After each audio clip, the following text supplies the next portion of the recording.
Selamat pagi siswa-siswi yang dikasihi Tuhan.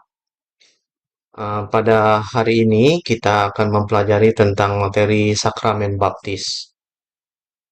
Oleh sebab itu, sebelum kita memulai pelajaran ini, mari kita berdoa terlebih dahulu. Mari kita tandai diri kita dengan tanda kemenangan Kristus dalam nama Bapa dan Putra dan Roh Kudus. Amin. Allah Bapa yang Maha Kasih, terima kasih telah memberi kami kesehatan dan napas hidup sehingga kami boleh berkumpul di tempat ini untuk memulai pelajaran kami, yaitu tentang sakramen baptis. Mohon berkat penyertaan-Mu Tuhan, semoga kami semua dimampukan untuk memahami dan mengerti pelajaran hari ini, serta kami mampu menerapkan dalam hidup kami. Dikau kami puji Tuhan kini dan sepanjang masa. Amin. Bapa dan Putra dan Roh Kudus. Amin. Baik, siswa-siswi yang dikasihi Tuhan, sebagai pengantar dalam pelajaran kita menyangkut sakramen baptis, kita tahu bahwa sakramen baptis itu adalah salah satu dari 7 sakramen dalam gereja Katolik. Baptis adalah pintu masuk ke dalam kehidupan Kristiani dan juga merupakan tanda dan sarana keselamatan yang diberikan oleh Kristus kepada gereja. Nah, sekarang ada pertanyaan, apa itu sakramen baptis? Nah, baptis berasal dari kata Yunani baptizen, yang berarti mencelupkan atau membenamkan. Sakramen ini menyucikan kita dari dosa asal dan menjadikan seseorang menjadi anggota tubuh Kristus dan gereja.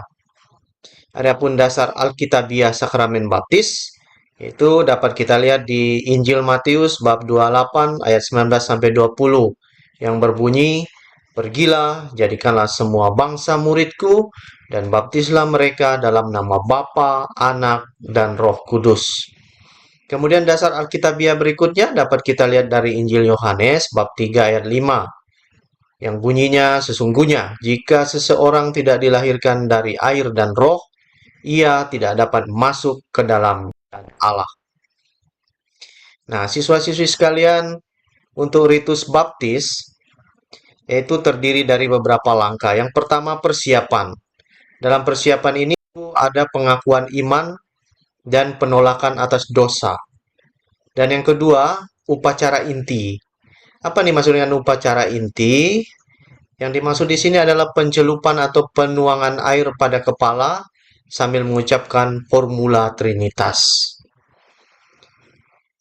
Yang biasanya sebagai contoh itu saya membaptis, misalnya atas nama ini membaptis engkau dalam nama Bapa dan Putra dan Roh Kudus. Amin. Begitu. Yang ketiga, tindakan simbolis. Apa itu tindakan simbolisnya? Yaitu pengurapan dengan minyak, kemudian pemberian jubah putih dan juga lilin yang menyala. Nah, apa makna sakramen baptis? Maknanya yang pertama itu adalah pembersihan dari dosa, menghapus dosa asal dan dosa pribadi. Kemudian kelahiran baru menjadi anak Allah dan anggota gereja.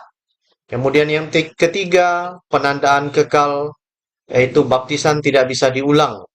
Jadi menandai bahwa seseorang sebagai milik Kristus untuk selama-lamanya. Nah, simbol-simbol dalam sakramen baptis itu apa saja? Yang pertama, air sebagai simbol pembersihan dari kelahiran baru. Kemudian minyak krisma itu tanda Roh Kudus dan pengurapan sebagai imam, nabi, dan raja. Kemudian ada jubah putih sebagai lambang kebangkitan dan kehidupan baru dalam Kristus. Dan lilin yang menyala itu adalah simbol terang. Kristus yang menerangi jalan hidup kita.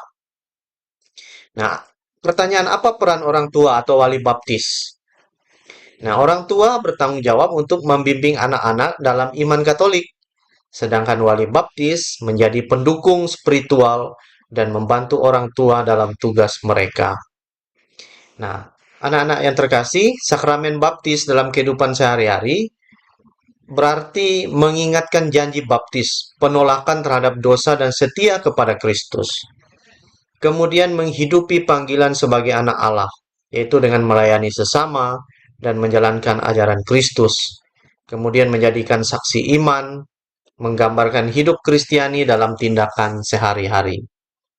Baik, Siswa-siswi sekalian, sebagai penutup, bahwa sakramen baptis adalah awal perjalanan iman kita sebagai umat Katolik.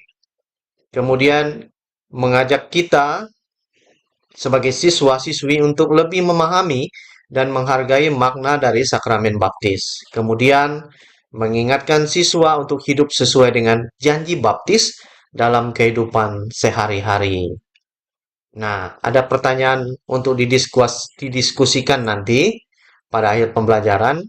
Pertanyaan pertama, bagaimana pengalaman kalian dengan sakramen baptis? Tentu siswa-siswi di sini sudah dibaptis semua kan? Nah, apa pengalaman dengan sakramen baptis? Kemudian apa makna sakramen baptis bagi kalian pribadi? Kemudian yang ketiga, bagaimana kita bisa menghindari janji baptis dalam kehidupan sehari-hari? Maksudnya bagaimana kita bisa menghidupi janji baptis dalam kehidupan sehari-hari? Baik, sebelum kita menutup pertemuan kita pada hari ini, mari terlebih dahulu kita tutup dengan doa penutup. Kita hening sejenak. Dalam nama Bapa dan Putra dan Roh Kudus. Amin. Tuhan yang Maha Kasih, terima kasih telah menyertai kami sepanjang pelajaran hari ini. Mampukan kami untuk menerapkan ajaran kasih-Mu melalui sakramen baptis yang telah kami terima. Semoga dengan berkat-Mu, kami diberi keberanian untuk menjadi murid-Mu dan berbuat baik kepada semua orang. Demi Kristus Tuhan dan pengantara kami. Amin. Dalam nama Bapa dan Putra dan Roh Kudus. Amin.